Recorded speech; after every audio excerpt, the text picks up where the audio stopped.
Hello friends, कैसे हैं आप सभी। मैं नीतू शर्मा स्वागत करती हूँ आप सभी का मिशन एमएलटी में। जी हाँ दोस्तों, आज का जो मेरा ये वीडियो है ये सिर्फ उन बच्चों के लिए है कि आपको एग्जाम्स में कैसे परफॉर्म करना है, क्यों आप पास नहीं हो पा रहे हैं, क्या ऐसा कारण है कि आप जो अपने क्वेश्चन पेपर में लिख के नहीं आ पा रहे हैं, आपको नंबर नहीं मिल पा रहे हैं। मैं आज पूरा आपको तरीका बता दूंगी कि किस तरीके से आपको अपने एग्जाम में परफॉर्म करना चाहिए।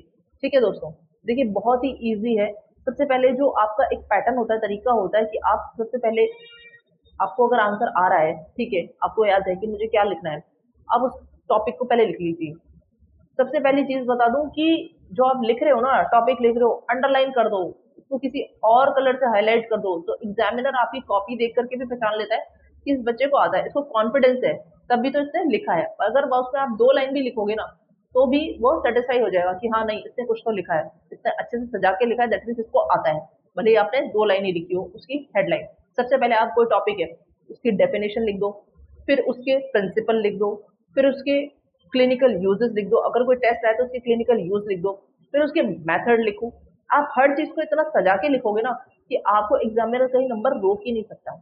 लास्ट में आप उसके क्लिनिकल यूज लिखो, उसके एडवांटेजेस लिखो, उसके डिसएडवांटेजेस लिखो।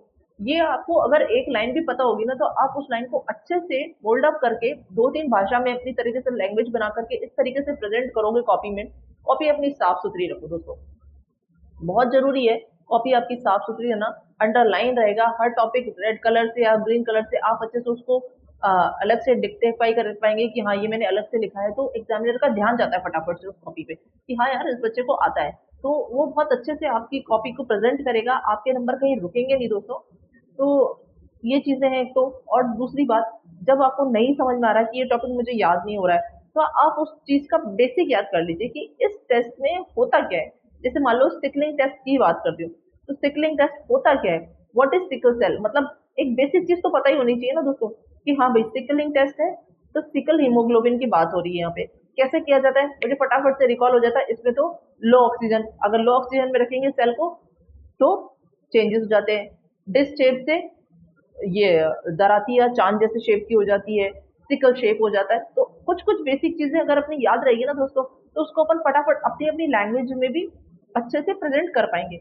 कॉपी को साफ सुथरा रखो, अंडरलाइन करो, दूसरे कलर से हाईलाइट करो, एग्जामिनर फटाफट से खुश हो जाएगा और आपको पूरे नंबर देने पर कोई नहीं रोक सकता दोस्तों। तो आप ये वाली ट्रिक एक बार यूज करके देखो, आई होप आपको अच्छी लगेगी, और अच्छी ही लगेगी, एक बार जरूर अपना करके देखिएगा।